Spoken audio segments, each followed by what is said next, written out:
Ja, og her står vi så på en dejlig solskinsdag foran Aalborg-tårnet og skydepavillonen.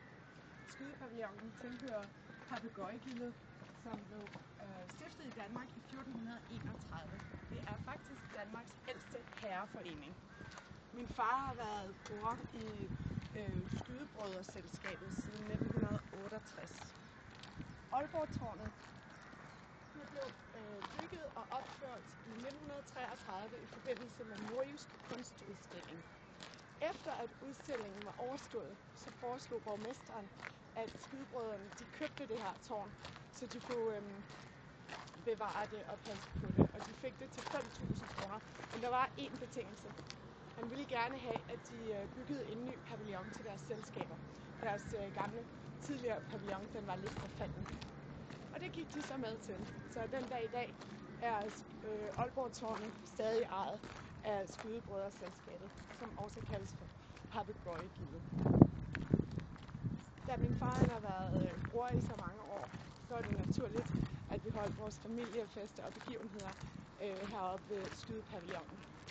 Det er lige fra bryllupper til fødselsdage og konfirmationer. Ja, selv min farmors begravelse blev afholdt her.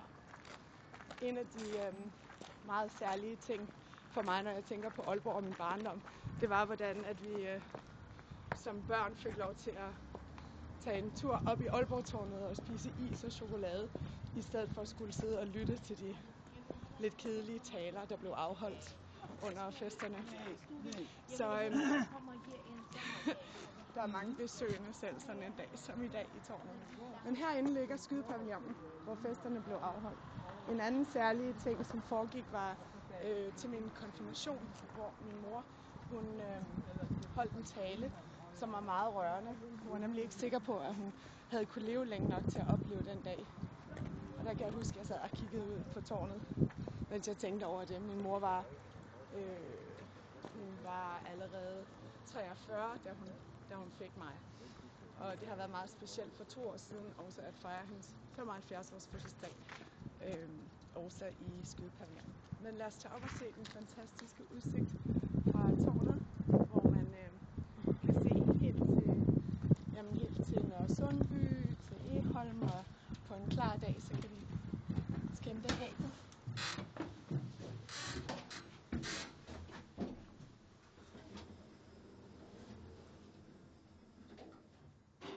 Fantastisk udsigt.